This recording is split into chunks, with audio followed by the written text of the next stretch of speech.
ও কথা শুনে তো দারুণ দেখছি। হ্যাঁ, অনেক শান্ত। আসসালামু আলাইকুম ভাইয়া। ওয়ালাইকুম আসসালাম। কোথা থেকে গরুটা নিয়ে আসছো? কালিয়া নারায়ণ, কালিয়া থেকে। পারবমবাগ। হ্যাঁ, পারবমবাগ। তোমার এই গরুর নাম কি দিয়েছো ভাইয়া? কালো মানিক। কালো মানিক। আজকে কি মাঠে নেওয়া হয়েছে এখনো? না, এখনো নেওয়া হয় নাই। তো এর পরবর্তীতে আসবে তাই না? জি। তো আজকে তোমার গরুটা নিয়ে এসে তোমার কেমন ফিল হচ্ছে? ভালো। ভালো না? আজকে গরু মাঠে জিততে পারবে কিনা? ইনশাআল্লাহ। যদি কে মানে তোমার এই গরুটা তো কালো মানিক তাই না? জি। তোমার এই গরুটা কোন গরুর সাথে দিলে তুমি খুশি? যে গরুর হিসেবে সেই গরুর সাথে লাগাবো। যে কোনো গরুর সাথে তাই তুমি লাগাবা? জি।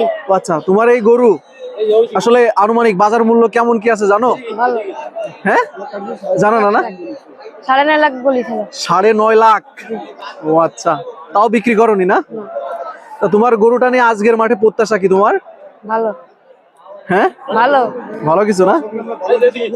এর আগে তোমার এই গরু নিয়ে কোনো পুরস্কার জিতা আছে? আছে। আছে? কি পুরস্কার পেয়েছিলে? টাকা দিছিল। হ্যাঁ, টাকা। টাকা পেয়েছিলে কত? 10,000। 10,000 না? তো আজকের মাঠে তোমার গরু জিতবে বলে মনে হয় নাকি?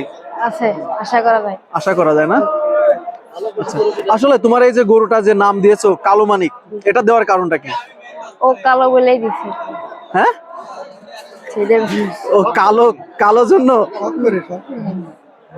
শখ। এটা কি তোমাদের ছোটবেলা থেকে লালন পালন করা নাকি কিনে নিয়ে আসা? কিনে না। কিনে নিয়ে আসা। ও আচ্ছা।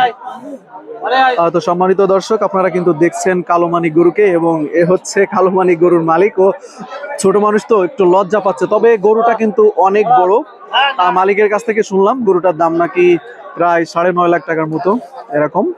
ভাই, ওজনে কেমন আছে গরুটা? 11 মণ। 10 মণ না?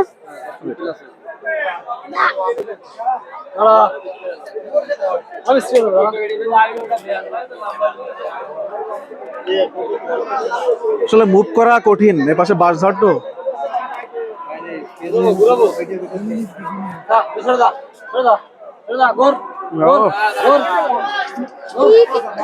দারুণ দেখা যাচ্ছে।